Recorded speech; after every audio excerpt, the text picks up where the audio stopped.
የሃናን አባት እናስደስታለን፣ ልጅቱንም እናወጣታለን። በውስጥ ለእናንተ ፎቶ ደግሞ አሁን እሷ ነች፣ ራሷ ነች። ፎቶ የሷ ነው፣ የራሷ ፎቶ ነው አይደል? ይሄ ፎቶ ናው የራሷ ነው። አንተ ወንድሟ ነህ? ናው ወንድሟ። እንግዲህ እንዳዳመጣችሁት ሃና በህይወት አለች። ሃናን ለአባቷ እናስረክባለን፣ ሃናን እናወጣታለን እያሉ ነው።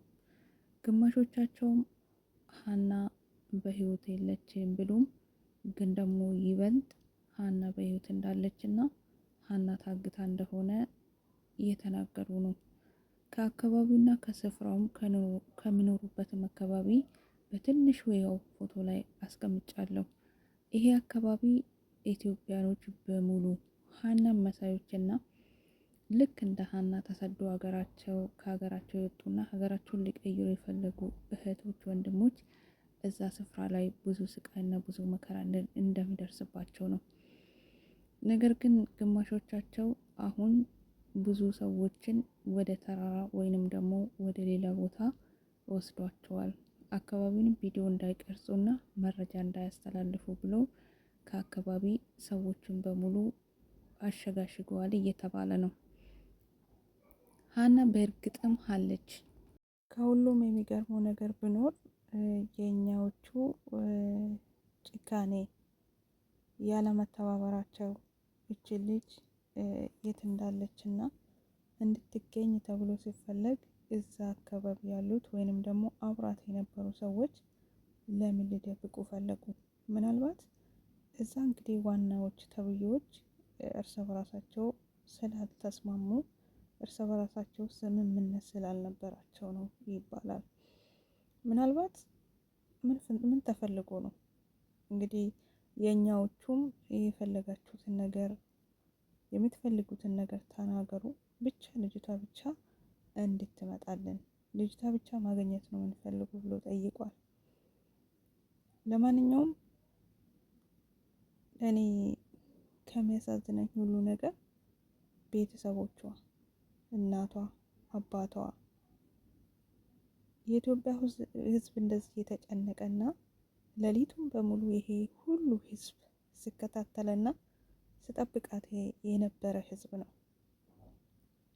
እናትና አባቷስ እንዴት ነው የሚሆኑት? እንዴትስ ነው የሚችሉት? እዛ ቦታ ላይ ብዙ ዋናዎች አሉ።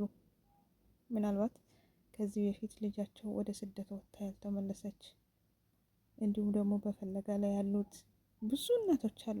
ልጄ ከወጣችበት ይሄን አመት ሆኗታል፣ ስልክም ደውላ አታውቅም፣ ድምጿ ሰምቼ አላውቅም ብሎ ብዙ እናቶች በሚዲያ ላይ የሚያፈላልጉ አሉ።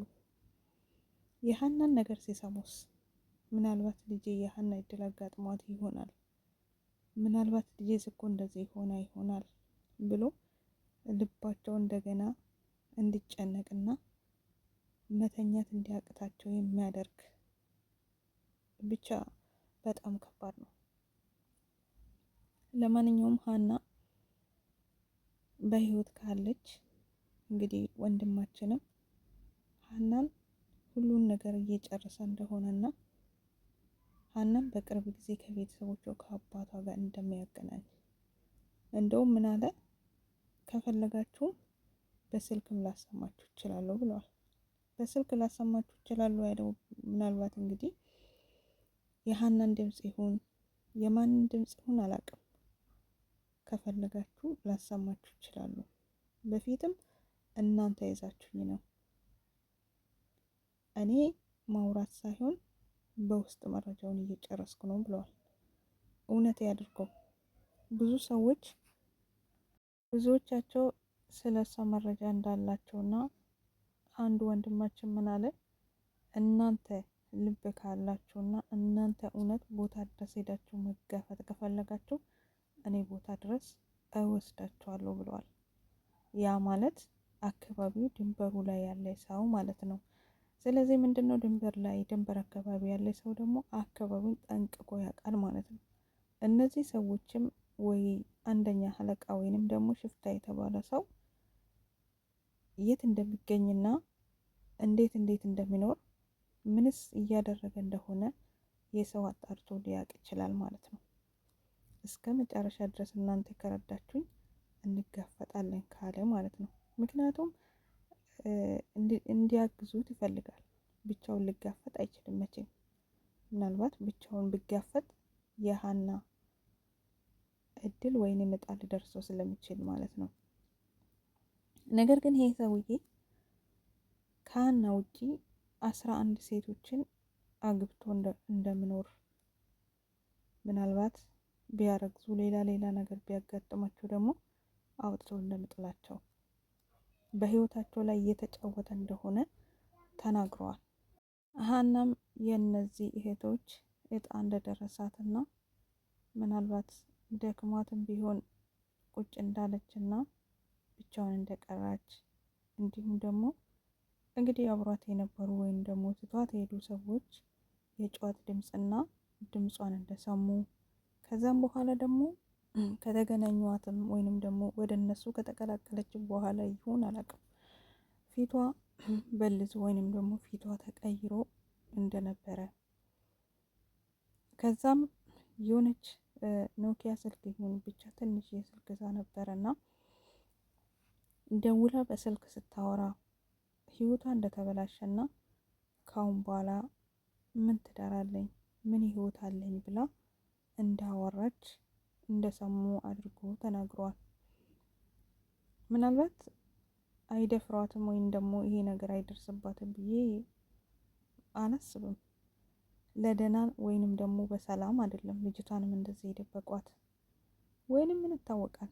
ልክ እንደ ሌሎቹ ኢትዮጵያኖች ሚስት አድርጎ ሊያኖራት ወይንም ሊጫወትባት ወይንም ደግሞ ሊነግድባት ከሶስቱ አንዱ ሊሆን ይችላል። መቼም ሴት አይደለች፣ በብዙ ነገር ነው የሚያጠቋት።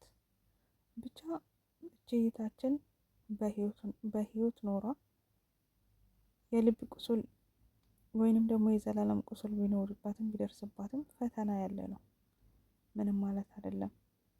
ብቻ በቤተሰቦቿ በህይወት ተገንታ የኢትዮጵያ ህዝብ እነዚህ ሁሉ ህዝብ ልባቸው አርፎ ለፈጣሪም ደግሞ ተመስገን አንተ ረዳን እህታችን ታገኘች ብሎ የሚያመሰግኑበት ቀን ቅርብ ያድርግ። እንግዲህ ተስፋ ብዙ ሰዎች ተስፋ እንዳለችና ካለችበት እንደምትወጣና በቅርብ ቀን ወደ ህብረተሰብ ወይንም ወደ ቤተሰብ እንደምትቀላቀል ብዙዎች እየተናገሩ ይገኛሉ።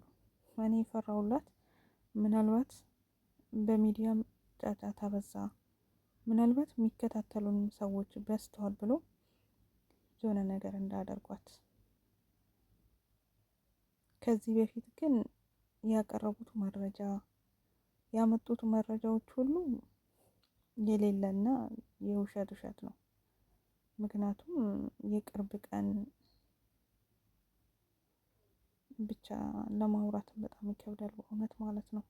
እህታችን ፈጣሪ አምላክ ከአንቺ ጋር ይቁም፣ ባለችበት ፈጣሪ ጠብቃት፣ እውነት በህይወት ካለች